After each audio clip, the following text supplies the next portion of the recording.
Good morning दोस्तों, my self Aman Singh, second from medical student from the GMC. ये वाला video है बेसिकली फॉर बायोलॉजी, मतलब 300 प्लस स्कोर कैसे कर सकें, इसी के बारे में आज हम डिस्कस करें। मोस्ट इंपॉर्टेंट थिंग, इस टाइम पे ना 30 से 40 दिन आप कोई भी वीडियो मतलब स्क्रॉल ना कीजिए यूट्यूब पर। अगर इस टाइम पे क्या होता है, हम डीमोटिवेट होते हैं या फिर हमारा मन नहीं करता पढ़ने का, तो हम देखते हैं ये स्ट्रैटेजी काम आई, ये स्ट्रैटेजी, कोई सी स्ट्रैटेजी काम नहीं आएगी। जो आपकी पर्सनल स्टडी है, जो भी है पर्सनल, जो आपने स्ट्रैटेजी बनाई रखी होगी, हम पहले ये पढ़ेंगे फिर ये करेंगे। और हाँ, जो आपने पहले जितना भी पढ़ा है ना, आप उसको बार बार रिवाइज कीजिए, जितना हो सके ना आप रिवाइज कीजिए, मल्टीपल रिवीजन कीजिए, अब वही आपको फाइनल काम आएगा। बाकी का आप 2 से 3 मिनट लूँगा, ज़्यादा से ज़्यादा नहीं। और देखो, 340 प्लस नंबर लाने के लिए आपको ज़्यादा कोई दिक्कत लेने वाली बात नहीं है, सिर्फ आपको मल्टीपल रिवीजन देनी है। पहले देखो, बच्चे कुछ कन्फ्यूज होंगे, पेपर एनसीईआरटी आएगा, कुछ लोग बोल रहे हैं सिलेबस चेंज हो रहा है, कुछ पैटर्न चेंज हो रहा है, बट मैं लिख के दे रहा हूँ, आप मुझसे साइन करवा लो। 99 जो ये लास्ट 40 दिन है ना, आप एनसीईआरटी पर डिपेंड रहोगे, ओनली एनसीईआरटी। मल्टीपल रिवीजन करो जितना हो सके, जितना अपनी पूरी दम लगा दो एनसीईआरटी ही पढ़ने के लिए, सिर्फ आपको एनसीईआरटी पढ़नी है। और 340 लाना कोई बड़ी बात नहीं है, सच बता रहा हूँ, 340 बहुत आराम से स्मूथली आ जाएंगे। और पूरा पेपर ना ये एनसीईआरटी बेस्ड आएगा। हाँ, पिछली ईयर कुछ असेसर रीजन आ गए थे, बट वो भी एनसीईआरटी से थे। डीप रिवीजन मांगता है। अगर आपको 340 प्लस स्कोर चाहिए, उसके लिए आपको देखो कुछ नहीं करना, 3 से 4 पॉइंट है, मैं बता देता हूँ, लिख के लाया हूँ, वैसे भूल जाता हूँ, आपको बताइए। पहला ना, आपको बार बार जितना भी हो सके ना मल्टीपल रिवीजन कीजिए एनसीईआरटी के, ठीक है। फिर आप उनके ना दूसरे पॉइंट में टेस्ट दीजिए, चाहे चैप्टर वाइज दीजिए, यूनिट वाइज दीजिए, जितने हो सके मल्टीपल रिवीजन के बाद मल्टीपल टेस्ट दीजिए। और हाँ, इंपॉर्टेंट चीज़ है, क्वेश्चन एनालाइज जरूर कीजिए। जैसे मान लो आपने प्लांट किंगडम पढ़ा, उसके काफ़ी क्वेश्चन गलत हो जाते हैं, लोगों को कन्फ्यूजन भी होती है। तो उसको मल्टीपल जब आप रिवाइज कर रहे हो, या फिर जब आपने टेस्ट दिया है, टेस्ट देने के बाद कुछ क्वेश्चन गलत भी होंगे, सही भी होंगे, जो क्वेश्चन गलत हुए ना, उसको दोबारा आप उस चैप्टर में रेफ़र कीजिए, क्यों गलत हुआ है, कैसे गलत हुआ है, वो आपको पता होना चाहिए। हाँ, और मस्ट है, आप वीक में 1 या 2 टेस्ट दो मेरे हिसाब से। और इस टाइम पे ना 2 टेस्ट देके ना एनालाइज ज़रूर करो, क्योंकि एनालाइज नहीं करोगे तो टेस्ट देने का कोई फ़ायदा नहीं है भाई। और आजकल कॉम्पिटिशन पता ही है, तो एनालाइज मस्ट है। पहला क्या है, एनसीईआरटी।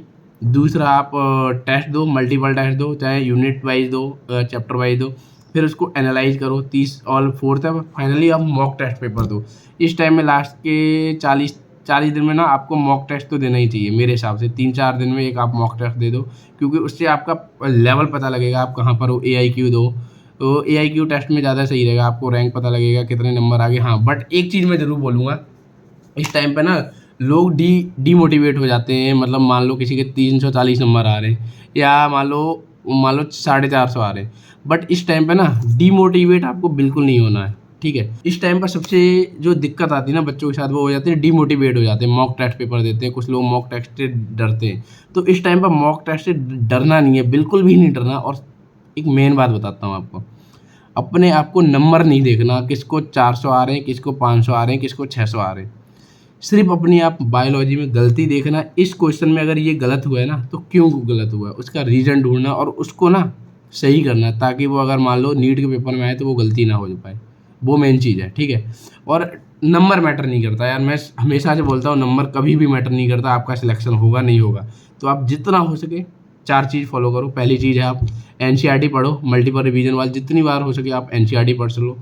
तीसरा, टेस्ट दो, यूनिट वाइज दो और चैप्टर वाइज दो, और फिर जो क्वेश्चन गलत होते हैं उनको एनालाइज किया, फिर रेफर करके उसको दोबारा पढ़ लो। और फोर्थ फाइनल, जितने वीक में 1 या 2 मॉक टेस्ट पेपर दो, बायोलॉजी के सेपरेट देना चाहो वो दे लो, नहीं तो मॉक दे दो, फुल दे दो।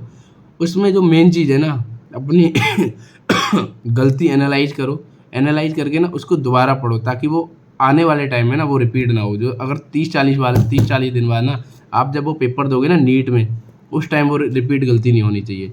और कुछ चैप्टर लोगों को बार बार मल्टीपल रिवीजन मांगते हैं, जैसे मैं बता दिया, बहुत ज़्यादा इंपॉर्टेंट है और मतलब बहुत हाईली वेटेज वाले चैप्टर, तो उनको मस्ट जितना हो सके, जितना भी हो सके ना, आप मल्टीपल रिवाइज करो, टेस्ट दो। जैसे पहला है हमारा प्लांट किंगडम है, एनिमल किंगडम है, मॉर्फोलॉजी है। इसमें क्या है, सारे एग्जाम्पल है, इसमें सीधा सिंपल फंडा होता है, क्वेश्चन देखा, आया तो टिक मारो, आगे बढ़ो, टिक मारो, आगे बढ़ो। अगर आता है तो आता, नहीं आता तो नहीं आता।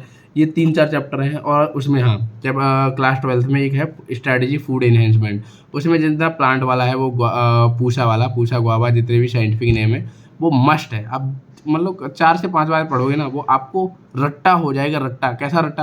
अगर आप नींद में भी होगे ना, आपसे कोई उठा के पूछेगा, वो आपको याद होगा। मैं फिर से बोलूँगा, कभी भी अपने आप को कंपेयर मत करना किसी, और जब भी आप मॉक टेस्ट पेपर दो, कभी भी नंबर मत देखना कितने नंबर आ रहे हैं। Number doesn't matter. और नंबर, अभी अगर आप नंबर देखो, आपके नंबर मैटर कौन से करते हैं? जब आप नीट का पेपर दोगे ना, वो मैटर करेंगे आपके कितने नंबर हैं। तो उसके लिए आप पहले परफेक्शन लाइए, जितनी हो सकती गलती इम्प्रूवमेंट कीजिए, और बाकी का आपने, मैंने ये वाले चैप्टर बता दिए, यही कीजिए। और बाकी का कोई भी दिक्कत आए बता देना, नेक्स्ट वीडियो आप मैसेज भी कर देना, कोई भी दिक्कत है मैसेज पे पूछ सकते हो, नेक्स्ट वीडियो में बना दूंगा। तब तक के लिए थैंक यू, बाय।